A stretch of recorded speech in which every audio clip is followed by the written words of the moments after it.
Hai semua, kembali di Gadget Borneo dengan ku Aziz, dan di video ini kita kembali review sebuah mikrofon USB condenser yaitu Soundtek ST800. Mikrofon ini seharga 450.000 dan menjadikan mikrofon ini lebih murah dari Phanteks Leviosa.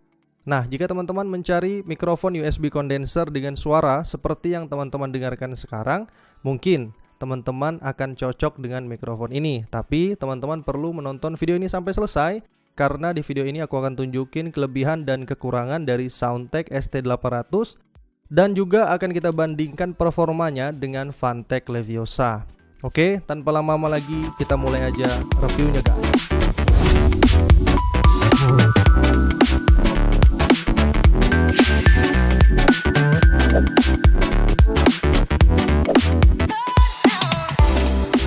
Box dari Soundtek ST800 sendiri merupakan box yang simple, hanya berwarna hitam, kemudian ada aksen silver dengan branding Soundtek. Bagian kiri, kanan maupun belakang itu polos, nggak ada apa-apa. Bagian depan ada tulisan kalau kalian membuka di sini, dan di bagian bawah teman-teman akan menemukan beberapa fitur dari Soundtek ST800. Di sana kita lihat kalau fitur yang pertama adalah low noise. Ya, mikrofon ini diklaim oleh Soundtek ST800 memiliki noise yang minim. Kemudian ada plug and play yang menunjukkan kalau mikrofon ini adalah mikrofon yang mudah digunakan. Teman-teman tinggal menyambungkan mikrofon ini melalui USB-nya ke komputer, laptop, atau smartphone kalian dan tidak memerlukan audio interface. Selain itu, mikrofon ini adalah mikrofon kardioid, jadi Soundtek ST800 hanya menangkap suara pada bagian depan yang ada tulisan Soundtek-nya. Jadi teman-teman hati-hati kebalik dalam masalah ini. Kemudian selanjutnya ada 16 mm diaphragm. Ini menunjukkan ukuran dari hardware penangkap suara di dalam mic-nya. Lalu ada sound chipset di dalam mic-nya juga. Tentu juga mikrofon ini mendukung Windows dan macOS, termasuk smartphone kalian sebenarnya. Pada paket pembelian Soundtek ST800, teman-teman akan mendapatkan mikrofon tentunya. Kemudian ada shock mount, lalu ada pop filter, lalu ada juga pop shield. Kemudian teman-teman juga dapat stand mini yang bisa diatur ketinggiannya. Kemudian kita juga dapat kabel USB tipe A yang berukuran kira-kira 2 meter. Selain itu, kita juga dapat buku petunjuk penggunaan yang mungkin akan bermanfaat bagi teman-teman yang baru menggunakan USB mikrofon. Untuk kualitasnya sendiri sebenarnya sudah bagus, bahkan mikrofonnya pun itu juga sudah bagus. Bahan dari mikrofonnya sendiri, Soundtek ST800 ini dibalut dengan besi, grillnya juga besi, ada internal filter di dalamnya. Hanya saja kalau kita bandingkan build quality dari Soundtek ST800 dan Phanteks Leviosa, maka akan terasa kalau Phanteks Leviosa build quality-nya lebih bagus. Selain itu, kalau kita bandingkan juga Soundtek ST800 dengan Phanteks Leviosa, maka kita akan lihat kalau Soundtek tidak memiliki fitur tambahan di mic-nya. Kalau Phanteks Leviosa kan memiliki knob echo, tombol mute, dan knob gain, juga ada monitoring jack. Nah, di Soundtek itu nggak ada, itu polos banget untuk mic-nya. Tapi kelebihan dari Soundtek ST800 adalah memiliki internal filter, di mana Phanteks Leviosa tidak memiliki itu. Aku tadi lupa infokan ke teman-teman kalau Soundtek ST800 memiliki dua varian penjualan. Jadi teman-teman bisa memilih apakah yang menggunakan arm stand atau menggunakan mini stand. Kebetulan aku membeli yang menggunakan mini stand karena aku sendiri sudah memiliki arm stand yang aku beli secara terpisah. Jadi yang teman-teman lihat di video ini sekarang adalah arm stand bukan dari Soundtek ST800, tapi arm stand yang sudah aku miliki.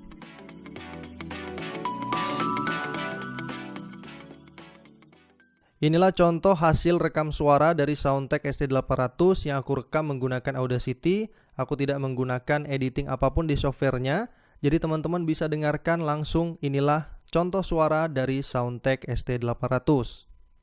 Dan inilah contoh hasil rekam suara dari Canon 200D Mark II atau kameraku yang aku gunakan sekarang. Silahkan teman-teman bandingkan dengan suara dari Soundtek ST800 tadi. Inilah sampel rekam suara dari Soundtek ST800 yang aku rekam menggunakan software Audacity.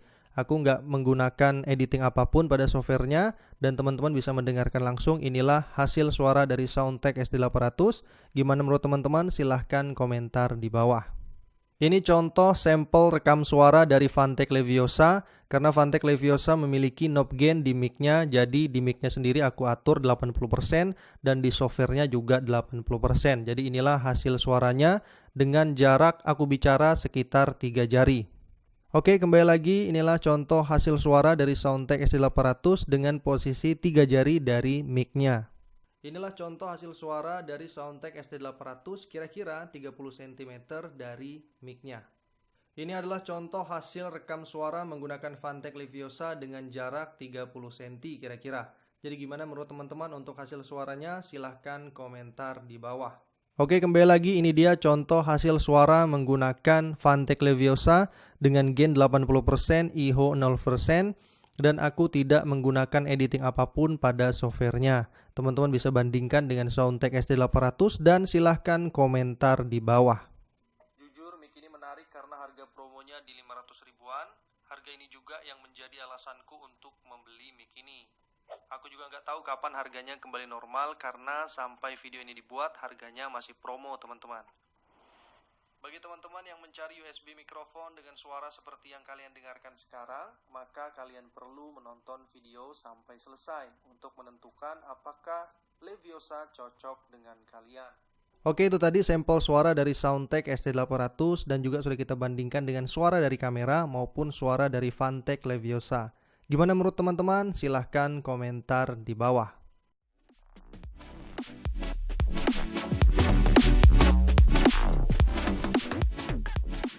Sekarang kita masuk ke kesimpulan dan pengalamanku dalam menggunakan Soundtek SD800. Mic ini memang tergolong low noise dan itu membantu sekali bagi kita yang tidak memiliki studio. Kemudian modelnya itu nggak masalah dengan harga di sekitar 450 ribuan. Kualitas dari mic-nya maupun barang-barang yang kita dapatkan dari paket penjualan juga sudah cukup di harganya. Kualitas suaranya juga itu sudah cukup di harganya. Itu menurutku, teman-teman. Namun ada kekurangan yang aku temukan selama pemakaianku, teman-teman.